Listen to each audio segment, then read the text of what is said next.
Madam President, the Security Council today met so as to hear yet another briefing of the so-called prosecutor of the so-called court, the International Criminal Court.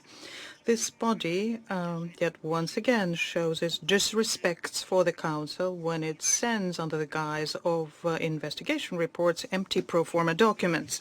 And these documents invariably boil down to a list of yet new justifications for continued inaction and for why the Security Council requests are not being implemented, and the most recent document is no exception.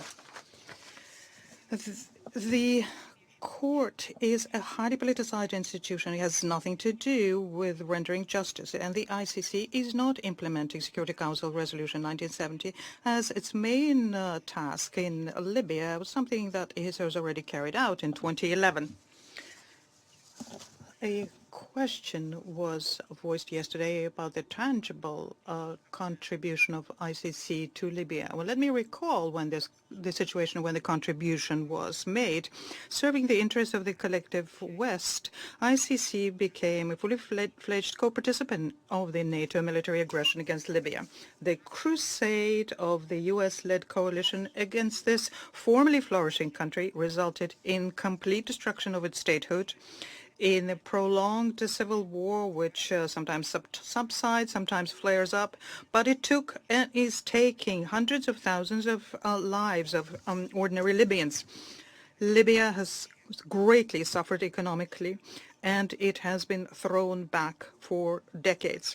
The countries of the region to date are suffering from the terrorist threat, which was a direct consequence of these events. This is a genuine catastrophe, and the ICC is directly connected to it. The West put the task to this body to work out a fig leaf for the unprovoked and unjustified NATO military aggression. And it was proposed that this was to be done by dehumanizing the Libyan leadership and Mr. Gaddafi personally. The former prosecutor Moreno Campo approached this task creatively. In 3 days, he put together the so-called charges sheet as regards the Libyan leader, and the base of it were very crude fakes.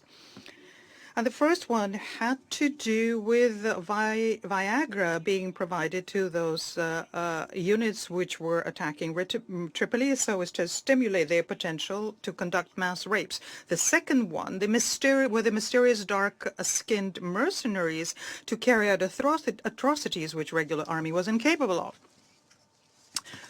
It is really incredible to remember these things now.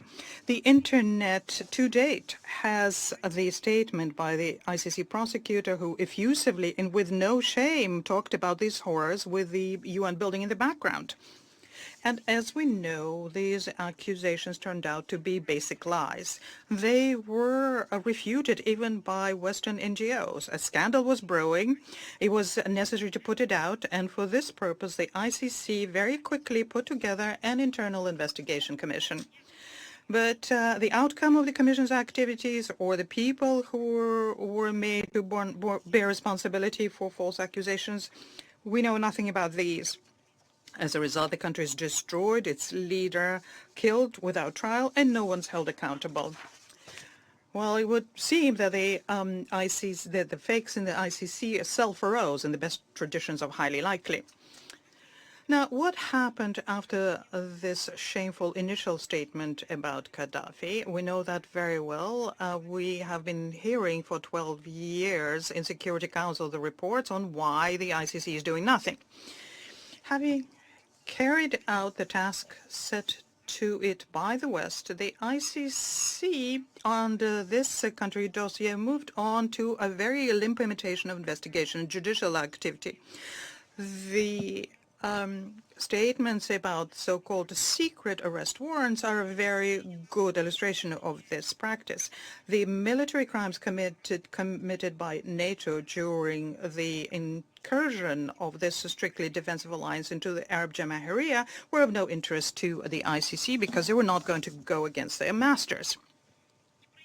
This body showed no interest in the violent killing of Mr. Gaddafi. ICC probably thinks that it's normal to extrajudicially eliminate the unwanted leaders.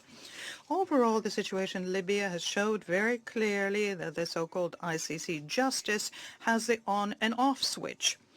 And at the signal from the West, in a matter of days, it begins to create fakes and dossiers, and just as quickly it halts any activity that's inconvenient for its masters at the very first shout from Washington.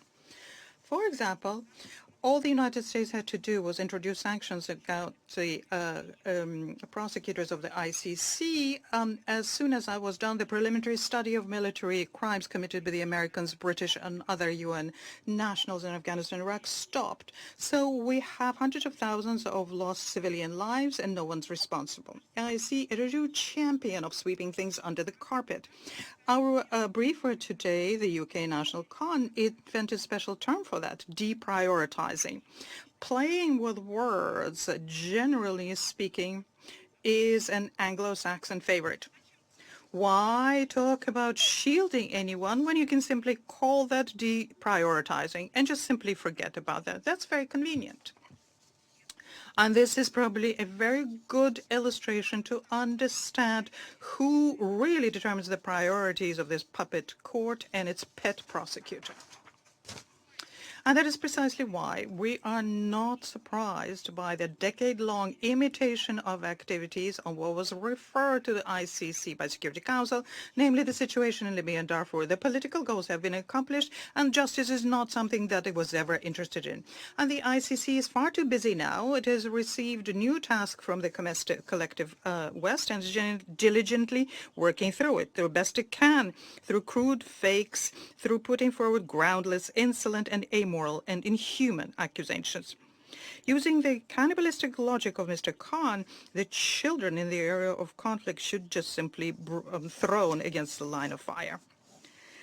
A separate topic here is the financial side of this body, the body which is so fond of trumpeting its independence. The collective West, without any shame, is openly paying for the processes that the ICC is interested in, and this is done under the guise of voluntary contributions. Their amount has long exceeded the acceptable limit for this kind of financing and runs the risk of equating the regular budget of the ICC. The self-same Western countries send to help ICC whole teams of national investigations and prosecutors who collect information for them. The ICC, therefore, has just become an international scream behind which the United States and its satellites are dealing with their own political tasks. The ICC did not live up to the idealistic goals of its founders. The only thing it's doing is fighting with unwanted countries. And no one is deceived by the recent ICC attempt to present themselves as a philanthropic organization which is trying to increase the potential of states. Well, no. This is simply cheese in a trap. Here, we do know who commands everything that ICC does, and we know who is at the controls. And that is precisely why developing countries are now seriously beginning to think about leaving the Rome Statute. And Russia made such a decision in 2016.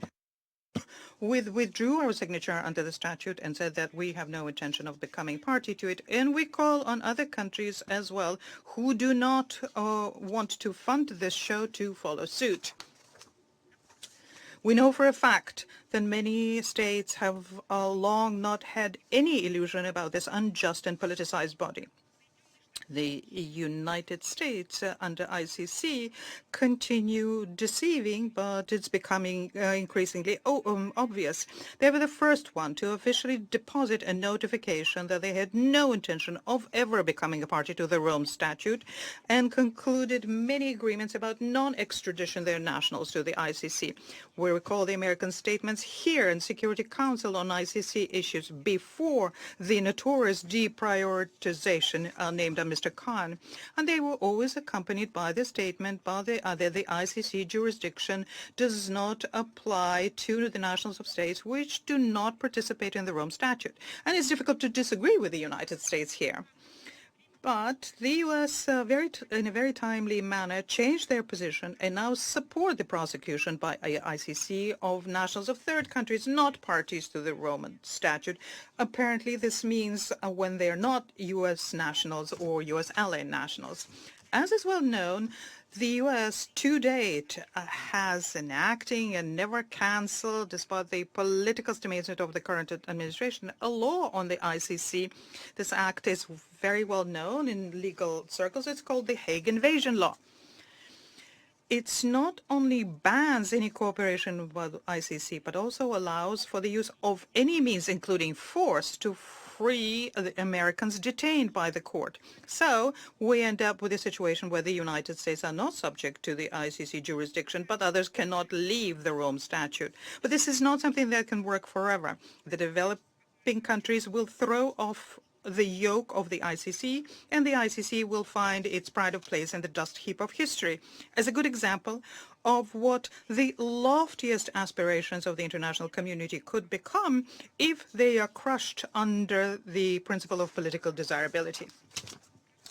Madam President, we'd like to particularly emphasize that the ICC as a puppet, politicized body, what's more, created via a treaty among a limited number of countries, as a matter of principle, should not be able to intrude in the normal functioning of the UN and its bodies. Not a cent from the regular budget of the UN should go to this puppet tribunal. We demand that the Secretary General watches this very closely so that this doesn't happen. I thank you.